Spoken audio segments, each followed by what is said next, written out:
اب آپ کو میں ایک مثال دے دیتا ہوں نا. بھٹو پہ ایک FIR اس کے خلاف کرائی گئی اور جس FIR کو یہ سمجھا گیا کہ بوگس ہے، لیکن اسی FIR میں وہ پھانسی پہ لٹک گئے. پھر 2010-11 میں آصف علی زرداری نے صدر تھے، انہوں نے ایک ریفرنس بھیج دیا سپریم کورٹ آف پاکستان کو کہ یہ بھٹو کا جو کی سزائے موت کا جو فیصلہ تھا وہ درست تھا یا نہیں تھا.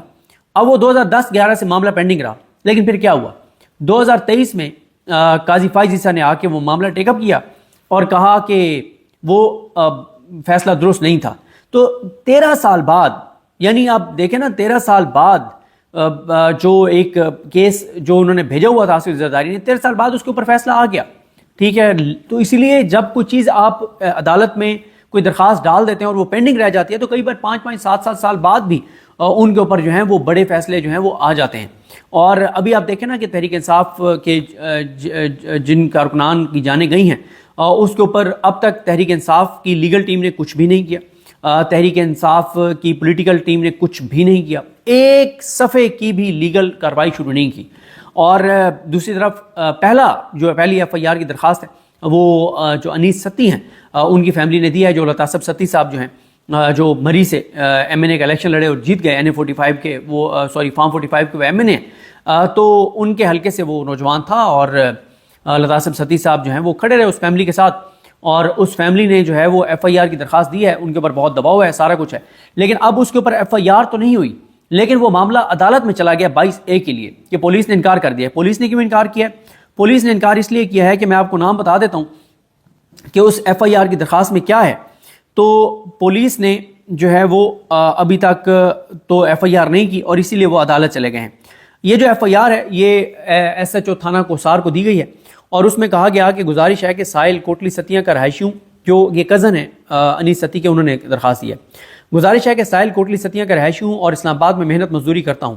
مورخہ 26 نومبر 2024 تقریباً 3:15 بجے 3:15 پر دن میں ہمراہ ماموزاد بھائی انیس شہزاد ستی بل سفارش حسین ستی، جس نے سر پر PTI کا جھنڈا باندھا ہوا تھا، اور عاصم شہزاد ستی بل سفارش حسین ستی سکنا دھیر کوٹ تحصیل ستیاں، اور دوست عمر فاروق ستی بل اجاز احمد ستی تحصیل مری کے ہمراہ PTI کے پرامن احتجاج کی کال پر آئین اور قانون کے اندر رہتے ہوئے پرامن انداز میں موجود تھے.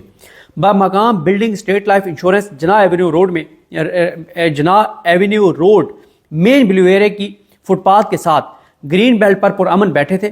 اسی اسنا میں اچانک وہاں پر پولیس کی طرف سے فائرنگ اور آنسو گیس کی شیلنگ شروع ہو گئی اور بلڈنگ اسٹیٹ لائف انشورنس کی کھڑکی سے ایک سنائپر شوٹر نے فائر کیا. سنائپر شوٹر کا قد تقریباً 5 فٹ اور گندمی رنگت تھی. سامنے آنے پر اسے شناخت کر سکتا ہوں، جو کہ میرے کزن انیس شہزاد ستی بل سفارش حسین ستی کو لگا. گولی اس کی کمر کے نچلے حصے کے بائیں جانب لگی، وہ زمین پر گر پڑا. ہم نے اس کو فوری طور پر سنبھالا اور دستیاب موٹر سائیکل پر بٹھا کر پولی کلینک ہسپتال منتقل کروایا. بدقسمتی سے وہ زندہ نہ بچ سکا اور گولی لگنے کی وجہ سے انتقال کر گیا. وقوع اعضاء میں میرے علاوہ میرے ماموں زاد بھائی عاصم شہزاد ستی اور دوست عمر فاروق ستی اور موقع پر موجود دیگر لوگوں نے بچشمے خود دیکھا، جن کو بوقت ضرورت گواہ پیش کر سکتا ہوں. جناب عالی، یہ قتل حکومت وقت کی ماں پر وزیر اعظم شہباز شریف، وزیر داخلہ محسن نقوی، عطا تارڑ، سیکرٹری داخلہ خرم آغا، IG اسلام آباد پولیس علی ناصر رضوی، چیف کمشنر اسلام آباد، متعلقہ DIG پولیس، متعلقہ SP اور متعلقہ SHO نے ملی بھگت سے صلاح مشورہ کر کے سنائپر کے ذریعے کروایا ہے، جو کہ مذکورہ مظلومان نے احتجاج سے قبل مختلف اوقات میں اپنی پریس کانفرنسز میں کیا. میں نے واقعے کی اطلاع اپنے موبائل سے 15 پر کال کر کے دی. تھوڑی دیر بعد سب انسپیکٹر خرم اسلم آئے، جن کو سارا وقوع بتایا اور اپنے کزن انیس شہزاد ستی کی موت کا پوسٹ مارٹم کروانے کے لیے منت سماجت کی. جناب علی، میرے کزن انیس شہزاد ستی کو سنائپر نے بیان کردہ ملزمان کے ساتھ ملی بھگت سے گولی مار کر ناحق قتل کیا. استدعا ہے کہ مذکورہ بالا اشخاص کے خلاف قانونی کارروائی کر کے قرار واقع سزا دی جائے اور انصاف کیا جائے، اور امید ہے کہ ذمہ داران کے خلاف قانونی کارروائی کی جائے گی. نوازش ہوگی سائل محمد نفیس ستی بل محمد حفیظ ستی. یہ انہوں نے درخواست دی، FIR نہیں ہوئی. جب FIR نہیں ہوئی تو انہوں نے اب عدالت چلے گئے ہیں اور عبدالغفور کاکڑ ہیں ایڈیشنل سیشن جج، انہوں نے نوٹس کر دیا ہیں 14 دسمبر کے لیے. پولیس سے جواب مانگا ہے اور اس میں میاں علی شفاق صاحب اور ان کی ٹیم، ان کے وکیل ہیں. PTI کی لیگل ٹیم کہیں پہ ایگزسٹ نہیں کرتی. وہ PTI جو اس وقت لیڈرز کے، جن کے ساری لیڈرشپ تقریباً جو ہے وہ وکلا کو دے دی گئی تھی، اور اس پی ٹی آئی کی لیگل ٹیم نے ابھی تک کچھ نہیں کیا. اب آتے ہیں ذرا اس پہ بات کرتے ہیں کہ کتنا یہ میٹر کرتا ہے نہیں کرتا پی ٹی آئی کے جو لیڈرز ہیں. دیکھیں بات یہ ہے کہ پہلی چیز تو بڑی کلیئر ہے کہ گولی آپ اس وقت چلاتے ہیں جب آپ کو پتہ چل جاتا ہے کہ آپ ہر محاذ پہ ناکام ہو گئے ہیں. پہلے یہ جو ختم شد والے ہیں جو حکومت کو بار بار بتایا جا رہا تھا اور اداروں کو بتایا جا رہا تھا اور فیلڈ سے جو رپورٹیں بھیجی جا رہی تھی کہ کوئی بندہ نہیں نکلے گا، وہ تمام رپورٹیں غلط ثابت ہوئی ہیں اور لوگ نکلے ہیں. اور اب خود جو حکومت کے پاس انٹیلیجنس رپورٹس ہیں ان کے مطابق 70,000 لوگ جو ہیں وہ کے پی کے سے روانہ ہوئے. اور یہ ضرور ہے کہ وہ یہ کہتے ہیں کہ جب یہ قافلہ پہنچا 26 نمبر تو 15-20 ہزار لوگ جو ہیں وہاں سے یا مختلف جگہوں سے واپس آ گئے تھے. لیکن یہ ہے کہ 70,000 لوگوں کی حکومت کے پاس یہ رپورٹس ہیں کہ 70,000 لوگ کے پی کے سے نکلے. اور ان کے پاس جو اس سے پہلے جو ان سے فیلڈ سے جو رپورٹس تھی حکومت کے پاس وہ یہ تھی کہ ٹوٹل 8-10 ہزار لوگ نکلیں گے. تو یعنی ان کو اندازہ ہی نہیں تھا، ان کے وہم و گمان میں نہیں تھا. پھر ان کے وہم و گمان میں نہیں تھا کہ کراؤڈ اتنا چارج ہوگا جو جانے تک دینے کے لیے تیار ہوگا. پھر یہ ہوا کہ وہ جو رات تھی نا 26 کی اور 27 کی رات، 25 اور 26 کی رات، وہ فیصلہ کن تھی. وہ فیصلہ کن اس لیے تھی کہ اگر اس رات یعنی 26 اور 27 کی رات، کیونکہ اس رات اگر جو یہ آپ کہیں کہ وہ رک جاتے مظاہرین وہاں پہ جو آئے تھے تو پھر ان کو کوئی طاقت وہاں سے نہیں ہٹا سکتی تھی. اس کی ریزن یہ ہے کہ وہ 65 گھنٹے سے ٹریول کر رہے تھے. شیلنگ سے وہ ان کے عزم نہیں ٹوٹے، ان کے ارادے نہیں ٹوٹے. وہ 65 گھنٹے کی سٹرگل کے ساتھ تمام تر شیلنگ برداشت کر کے اور وہ نہتے ڈی چوک تک پہنچ گئے تھے. جب وہ پہنچ گئے اگر ان کو وہاں پہ 8-10 گھنٹے کی نیند مل جاتی تو پھر یہ نہیں ہٹا سکتے تھے. تو یہ بات کلیئر ہو گئی تھی کہ جو لوگ 65 گھنٹے مسلسل بھوکے پیاسے یہاں تک پہنچے ہیں تو اب ان کو آپ شیلنگ کے ذریعے، گرفتاریوں کے ذریعے، لاٹھی چارج کے ذریعے نہیں ہٹا سکتے. تو پھر ظاہر ہے اینڈ پہ آپشن وہی بچتا ہے جو کچھ جو ہے وہ کیا گیا. اب بات یہ ہے کہ یہاں پہ ایک مسئلہ ہو گیا. مسئلہ یہ ہوا کہ جب یہ سانحہ ہوا تو اس کے بعد پی ٹی آئی کی لیڈرشپ جن کے ہاتھ میں ہیں، یعنی بیرسٹر گور صاحب ہیں یا جو 4-5 لوگ جو جن کے ہاتھ میں اختیار ہے فیصلہ سازی کا، وہ پہلے ہی اس فائنل کال کے خلاف تھے. اور یہ علیمہ خان صاحبہ بتا چکی ہیں کہ وہ پیغام لے کر گئی تھیں عمران خان صاحب کے پاس کہ پارٹی کی جانب سے پیغام ہے کہ آپ فائنل کال کا اعلان نہ کریں. تو عمران خان صاحب نے کہا کہ نہیں تم بیٹھ جاؤ اور 24 نومبر کی فائنل کال کا اعلان کر دو. پی ٹی آئی کی جو لیڈرشپ ہے ان کی اور عمران خان صاحب کی فریکوینسی میچ نہیں کر رہی.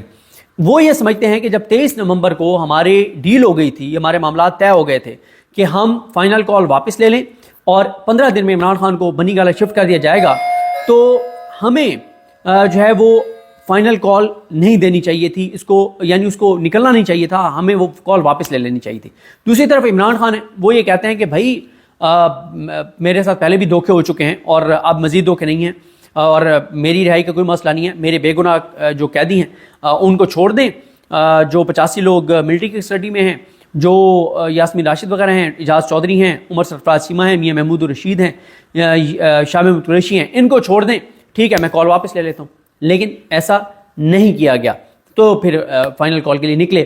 اب پی ٹی آئی کے جو باہر لیڈرز ہیں وہ یہ سمجھتے ہیں کہ عمران خان نے فائنل کال واپس دے کر بھی غلط کیا اور پھر فائنل کال واپس نہ لے کر بھی غلط کیا. یہ خیال ہے پی ٹی آئی کی باہر لیڈرشپ کا اور عمران خان صاحب کہیں اور کھڑے. لیکن مسئلہ یہ ہے کہ یہ جو باہر پی ٹی آئی کی لیڈرشپ ہے اس حد تک تو پی ٹی آئی کو نقصان ہو رہا ہے کہ آپ دیکھیں نا کہ قانونی کارروائی کوئی نہیں ہوئی، پیمز کوئی نہیں گیا، پولی کلینک کوئی نہیں گیا، سی ڈی ہاسپٹل کوئی نہیں گیا. سی سی ٹی وی فوٹیج حاصل کرنے کے لیے چاہے وہ سیف سٹی کی ہے یا پیمز کی ہے یا پولی کلینک کی ہے یا سی ڈی ہاسپٹل کی ہے، سی سی ٹی وی فوٹیج حاصل کرنے کے لیے کوئی درخواستیں نہیں دی. لاپتہ کارکنان کی بازیابی کے لیے عدالتوں میں نہیں گئے. کون کون سے کارکن گرفتار ہیں تفصیلات لینے کے لیے عدالتوں میں نہیں گئے. جن کے جسمانی ریمانڈ دیے گئے ہیں ان کے جسمانی ریمانڈ انہوں نے چیلنج نہیں کیے. اس حد تک تو پی ٹی آئی کے لوگوں کو نقصان بہت زیادہ ہوا ہے ان کی اس کمپرومائزڈ لیڈرشپ کی وجہ سے. لیکن اگر آپ لانگ ٹرم میں دیکھیں تو حکومت کے لیے اس میں کوئی بچت نہیں ہے. حکومت جتنی مرضی کانفیڈنٹ ہو کہ بیرسٹر گوہر ہمارے ساتھ مینیج ہیں اور باقی بھی جو فیصلہ ساز ہیں وہ بالکل کنٹرولڈ ہیں یا وہ ڈر گئے ہیں یا وہ کمپرومائزڈ ہیں یا وہ نیک نیتی سے سمجھتے ہیں کہ ہمیں یہ چیزیں نہیں کرنی چاہیے، اس سے پی ٹی آئی کو اور ہمیں نقصان ہو رہا ہے، خان صاحب کو نقصان ہو رہا ہے، جو بھی ہو. لیکن اس کا ان کو فائدہ اس لیے نہیں ہوگا کہ اس وقت عمران خان اور عوام کا کنیکشن ہے. عمران خان کال دیتا ہے، لوگ نکل آتے. لیڈر کہیں بھی نہیں تھے. اب آپ دیکھیں لیڈر تو کہیں بھی نہیں تھے سوائے 2-4 کے. لوگ نکلے 4 اور 5 اکتوبر کو بھی لوگ نکلے اور 24 نومبر کو بھی لوگ نکلے. تو یہ اس لیے اس حکومت کے لیے لانگ ٹرم میں کوئی فائدہ اس لیے نہیں ہے پی ٹی آئی کی کمپرومائز لیڈرشپ کا کہ جو عمران خان ہے ان کا کنیکشن ڈائریکٹ جو ہے وہ عوام کے ساتھ ہیں, تو عوام کے ساتھ ہے, تو یہ اس حکومت کے لیے جو ہے وہ کافی گھبرانے کی چیز ہے. باقی حکومت کے لیے مشکلات بہت زیادہ ہیں اور وہ انٹرنیشنل فرنٹ پہ باہر سے دباؤ بہت زیادہ بڑھ رہا ہے, انٹرنیشنل میڈیا کی کوریج سے بڑی چیزیں خراب ہو رہی ہیں اور حقائق کھل کے سامنے آ رہے ہیں. جو سفیروں کو بریفنگ دی اسحاق ڈار نے, اس حوالے سے نصرت جاوید صاحب نے 2 پروگراموں میں اپنے جو وہ پروگرام کرتے ہیں عدنان حیدر صاحب کے ساتھ پبلک ٹی وی پہ, وہاں پہ بھی انہوں نے کہا, اور آئی تھنک محمد مالک صاحب کے پروگرام میں بھی انہوں نے کہا کہ 3 ان سفیروں سے بات ہوئی جو اس بریفنگ میں موجود تھے, تینوں نے کہا کہ اسحاق ڈار جھوٹ بول رہے ہیں اور ہم ان کی بات میں اعتماد نہیں کرتے. تو اس وقت عمران خان کا فوکس بھی انٹرنیشنل ہے, پی ٹی آئی کا فوکس بھی انٹرنیشنل ہے. جو کچھ پی ٹی آئی کی کے لیے جو کچھ ہو رہا ہے وہ اس وقت باہر سے زیادہ ہو رہا ہے. انٹرنلی پاکستان کے اندر تو اس وقت کچھ بھی نہیں ہو رہا, یعنی نہ لیگل فرنٹ کے اوپر کچھ ہو رہا ہے, نہ پولیٹیکل فرنٹ کے اوپر کچھ ہو رہا ہے, نہ سڑکوں کے اوپر کچھ ہو رہا ہے, کیونکہ پی ٹی آئی کی جو لیڈرشپ ہے وہ کمپرومائزڈ ہے. لیکن اس کمپرومائزڈ لیڈرشپ کا شارٹ ٹرم میں حکومت کو فائدہ ہے, لانگ ٹرم میں فائدہ نہیں ہے. کیوں؟ کیونکہ عمران خان ڈٹا ہوا ہے, عوام کے ساتھ اس کا کنیکشن ہے, عوام میں اس کی پاپولیرٹی دن بدن بڑھتی چلی جا رہی ہے, تو اس لیے حکومت کو کسی طور پہ فائدہ نہیں ہے. اور یہ جو میں بات کر رہا تھا کہ عمران خان صاحب جو ہیں وہ اب عمران خان صاحب کہہ رہے ہیں کہ وہ ان کے پاس آپشنز موجود ہیں, تو وہ کیا ہیں؟ دیکھیں ان کے پاس ایک تو یہ انہوں نے کہہ دیا سول نافرمانی والا, اور اس میں جو ڈیمیجنگ چیز ہوگی وہ ریمیٹنسز ہوں گے, کیونکہ پاکستان اس وقت آپ کو پتہ ہے ریمیٹنسز پہ چل رہا ہے. اگر اوورسیز پاکستانی 3-4 مہینے کے لیے ریمیٹنسز نہ بھیجیں تو شہباز شریف صاحب کی یہ کرپشن, لوٹ مار, یہ جو کچھ یہ کر رہے ہیں, یہ تو ان کا سارا کچھ بند ہو جائے گا. اور آپ کو پتہ ہے کہ یہ اور کسی چیز سے نہیں گھبراتے, اس چیز سے گھبراتے ہیں جب ان کی کرپشن اور لوٹ مار بند ہو جاتی ہے. دوسرا یہ ہے کہ یہ انٹرنیشنل خبر ہوگی نا جب عمران خان اناؤنس کریں گے سول نافرمانی کی.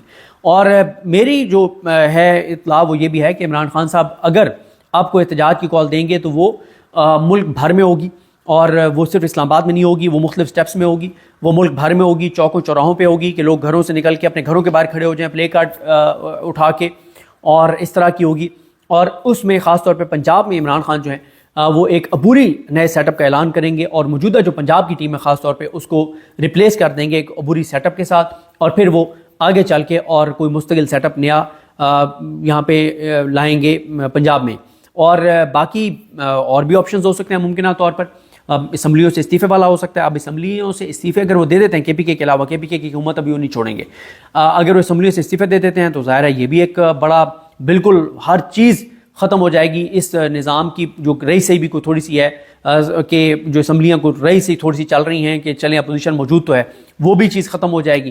تو باقی پہلے عمران خان اس لیے استعفے نہیں دیتے تھے کہ 2 تائی اکثریت ان کے پاس, وہ دوبارہ الیکشن کروا کے 2 تائی اکثریت لے لیں گے, وہ آلریڈی ان کے پاس آ چکی ہے 2 تائی اکثریت. مولانا فضل الرحمان صاحب حکومت کے ساتھ ہیں ہر معاملے میں, تو اس لیے وہ بھی مسئلہ نہیں ہے. تو یہ بھی ایک ہو سکتا ہے کہ عمران خان جو ہے وہ اسمبلیوں سے جو ہے وہ استعفے دے دیں, تو یہ بھی ایک چیز ہے.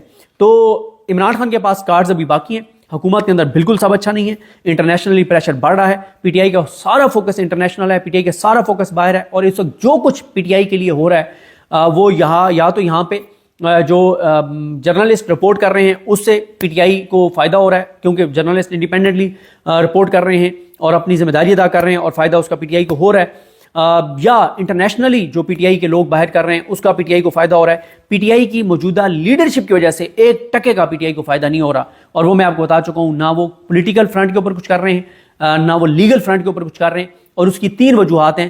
ایک یہ ہے کہ ان کے اندر جو لیڈرز جن کے پاس فیصلہ سازی کا اختیار ہے وہ بہت زیادہ ڈرے ہوئے ہیں, بہت خوفزدہ ہیں, دوسرا یہ ہے کہ کمپرومائز ہیں ان میں سے بہت سارے, اور تیسرا یہ ہے کہ 2-4 ایسے ہیں جو سمجھتے ہیں کہ ان چیزوں کا نقصان ہو رہا ہے, ہمیں یہ نہیں کرنا چاہیے, ہمیں مفاہمت کی طرف ہی جانا چاہیے, ہمیں بات چیت کی طرف جانا چاہیے. تو یہ اس وقت صورتحال ہے. لیکن عمران خان کے پاس کارڈز بہت سے باقی ہیں, اور عمران خان ایسی چیزیں کریں گے کہ ایک بار پھر وہ پورا مومنٹم دوبارہ بن جائے گا. جو اس وقت تک حکومت سمجھ رہی ہے کہ ہم نے وہ خوف پھیلا کے سب کچھ ختم کر دیا, تو ایسا نہیں ہوگا. مجھے اپنی دعا میں یاد رکھیں. الگری محمد صاحب کا حامی ناصر. اللہ حافظ.